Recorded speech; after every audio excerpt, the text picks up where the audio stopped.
South India shopping mall, the wedding మంత్ర, సరికొత్త wedding collection, south India shopping mall. స్ఫూర్తిగా ఇలా మొదలు పెడుతున్నాం. సంచిలో పెట్టుకోకండి వెళ్ళేటోటి. అంతేనా? ఒక్కో కాపీ ఉందా?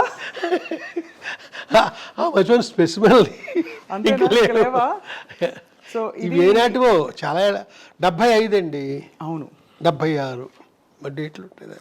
అప్పటి ప్రింటు, అప్పటి తీరుతెన్నులు. అమ్మో, పుస్తకంలో పేజీ బయటకు వస్తేనే ఎక్కడ ఇది నలిగిపోతుందా అని ఆందోళనగా ఉంది. సార్, 14 ఏళ్లకి ఇంత పుస్తకం రాయాలనే ఆలోచన మీకు ఎలా వచ్చి ఉంటుందో? తెలీదండి. అంటే ఎక్కువ చదివి తక్కువ రాయాలనేది పెద్దవాళ్ళు చెప్పింది. అలాగా మా ఊరు లైబ్రరీలో నేను బాగానే చదివాను. అలా చదువుతున్నప్పుడు రాయాలనిపించింది. ఆ రోజుల్లో ఎలా ఉండేది సార్? పుస్తకం రాయాలంటే, ఇప్పుడు రాయాలంటే పబ్లిషరు వాళ్ళకి నచ్చాలి, ఇలా రకరకాల వ్యవహారాలు ఉంటాయి. ఆ రోజుల్లో మీరు ఏంటి, చేత్తో రాసేసుకున్నారా? కలంతో రాసేసుకుని వెళ్ళి చెప్పారా నేను రాశాను ప్రచురించండి అని? నేను రాయడానికి వెనకాల ఒక కథ ఉందండి. అది ఆ కథని నేను ఆల్రెడీ రాశాను. మళ్ళీ ఇప్పుడు చెప్తా. తప్పకుండా చెప్పండి. ఏంటంటే ఒక కథ రాశానండి. దాని పేరు నల్ల సుశీల. ఆ కథ ఆంధ్రజ్యోతిలో ఆనంద దీపావళి కథల పోటీకి పంపించాను, ఆంధ్రజ్యోతికి. ఆ రోజుల్లో ఈ పోటీలంటే వేలు లక్షలు వెళ్ళి అనుకుంటాను. దాంట్లో నాకు సెకండ్ ప్రైజ్, థర్డ్ ప్రైజ్ వచ్చిందండి నా మొట్టమొదటి కథకి. వచ్చేసరికి నా ఆనందం అంత మామూలుగా లేదండి.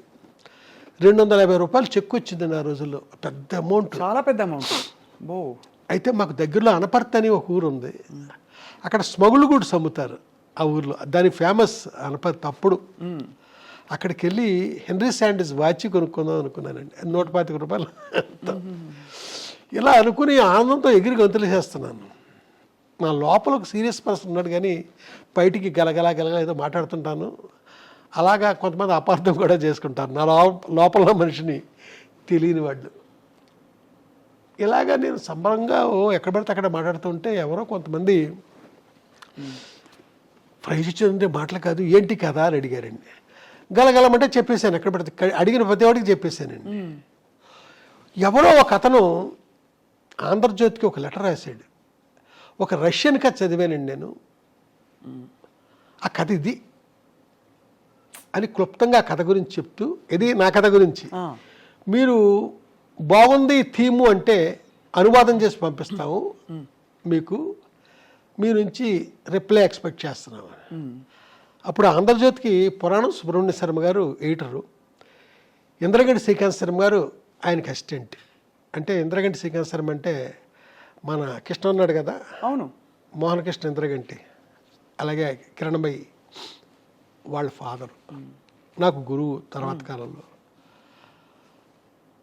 వాళ్ళు చదివి ఇదేంటి, మనం ప్రైజ్ ఇచ్చిన కథ ఇదే కదా అని నా కథ ఆపేశారండి. ప్రైజ్ ఆపేసి నా చెక్కు వెంటనే వెనక పంపమని లెటర్ వచ్చిందండి, మీకు ఇవ్వట్లేదు అని. ఆ తర్వాత నేను అక్కడికి వెళ్ళి నెత్తి నోరు బాదుకుంటే, ఇంత స్టాండర్డ్ ఉన్న కథ ఇంత చిన్న కుర్రోడు రాయడం ఏంటి, నో వీడిని కాపీ కొట్టాడు అని డౌట్ వచ్చింది వాళ్ళకి. ఆ తర్వాత కాలంలో పురాణం సుబ్రహ్మణ్య శర్మ గారు నన్ను పిలిచి, నువ్వే నిజంగా కాపీగానే కొట్టకపోతే నువ్వు ఏమి రాయి, నీ ఫ్యూచర్లో వేస్తానే ఉంటాను నా ఆంధ్రజ్యోతిలో. కానీ ఇప్పుడు టైం అయిపోతుంది. తర్వాత వారమే దీపావళి ఇష్యూ బయటకు వచ్చేది. దీపావళి కథల పోటీకి గదని పంపించింది అని వేరే పాలకొండేటి సత్యనారాయణ గారికి ఏరుదాటిని కెరటం అనే కథకి ప్రైజ్ ఇచ్చేసారు, అది పక్కన పారేసి. తర్వాత వాడికి లెటర్ రాశారండి. ఎవరైతే ఆంధ్రజ్యోతికి రష్యన్ కథ అనువాదం చేస్తున్నాను అని అన్నాడో అతనికి లెటర్ రాశారు. అతని నుంచి ఏ రిప్లై లేదండి. అయితే వాళ్ళు ఈ రకంగా చీట్ చేశారు అని అర్థం చేసుకున్న శర్మ గారు నా కథను పబ్లిష్ చేశారు. ఆ తర్వాత వెంటనే నవలా ప్రియదర్శిని ఒక స్కీమ్ పెట్టారండి. ప్రతి నవల 12 వారాలే, అంతకుముందుకి చిన్న చిన్న నవళ్ళు. ఆ స్కీమ్లో నేను ఏమీ డల్ అవ్వకుండా నవల రాసేసానండి. ఒక ఆవిడ అద్భుతంగా ఉంటుంది హ్యాండ్ రైటింగ్, ఆవిడ పేరు భానుమతి. ఆవిడ కాపీ రాశారు. రాసేందుకు ఆవిడకి 116 ఇచ్చాను. ఆ రోజుల్లో పెద్ద అమౌంట్. 116 ఇచ్చాను ఆవిడకి. ఆవిడని భానుమతి పిన్ అనేవాడిని. ఆవిడ కాపీ రాశారు. ఆంధ్రజ్యోతికి పంపిస్తే సెలెక్ట్ అయింది. అదే మీ చేతిలో ఉంది, మంచు పల్లకి. ఎంత అద్భుతం సార్. అయితే తర్వాత నా సినిమా పేరు కూడా ఇదే పేరు, బట్ సినిమా కథ వేరే, ఈ కథ వేరే. అయితే సినిమాకి ఆ టైటిల్ పెట్టడానికి డైలారేటర్ కారణం అండి. ఆయన ఈ పేరు పెడదామని అంటే సరే అన్నాను నేను. సో అప్పటి నుంచి ఇప్పటి వరకు మరి ఎంతో సృజన ఉన్న ప్రయాణం మీది. ఇప్పుడు ప్రపంచం చూస్తే ఏమనిపిస్తుంది సార్ మీరు? అంటే వెనక్కి తిరిగి చూసుకున్న మీ ప్రయాణము, మీకు పరిచయమైన వ్యక్తులు, మీరు పెరిగిన వాతావరణం అన్నీ చూసి ఇప్పుడు చూస్తే జీవితం ఏమనిపిస్తుంది? ఏమనిపించడం కాదండి, నేను ఏంటంటే మనల్ని బట్టే, మన నుంచే మన జీవితం, మన ప్రవర్తన నుంచే.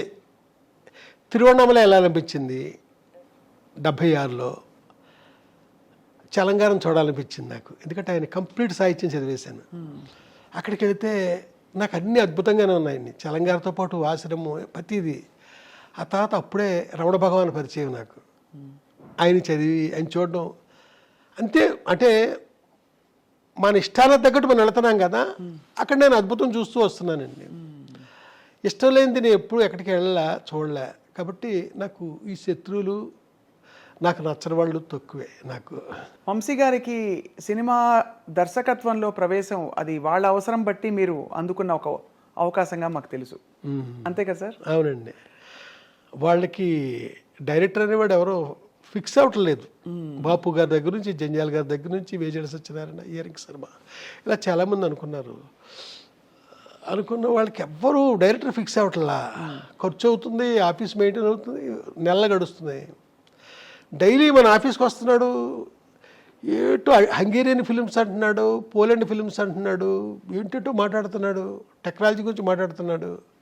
చూస్తే శంకరాభరణం అలాంటి సినిమాలకు అసిస్టెంట్ డైరెక్టర్, సీతాకోచలక అలాంటి వాటికి ఈయన ఎందుకు పెట్టకూడదు అనేసి వేమూరి సత్యనారాయణ గారు కనిపించింది. ఆయన ఎగ్జిక్యూటివ్ ప్రొడ్యూసర్ ఆ సినిమాకి. అలా వాళ్ళకి అవసరమై నన్ను డైరెక్టర్ చేశారు. వంశీ గారు ఈ సినిమాల్లో అందం అంటే చూసే వాళ్ళ కళ్ళల్లో ఉంటుందని అంటారు, కానీ మీ సినిమాల్లో అమ్మాయి కళ్ళే అందం అని నమ్మిన వ్యక్తి మీరు. ఎందుకు సార్ కళ్ళతో మీకుండే అనుబంధం? తెలియదండి, అలాంటి కళ్ళని మొట్టమొదటి చూసానేమో. అలాంటి కళ్ళు నేను మొట్టమొదట మా ఊళ్ళో చూశానండి. ఒక మనిషి హాస్పిటల్లో నర్సు, ఆ మనిషిని నేను రెగ్యులర్గా చూస్తూ ఉండేవాడిని. అంతే, చూడడమే. నాకంటే పెద్ద ఆవిడ. ఓసారి రోజు చూడడానికి వెళ్ళేవాడండి. అతిశైకిల్ వేసుకుని వెళ్ళేవాడిని ఆవిడ చూడడానికి, మా పక్కూరు.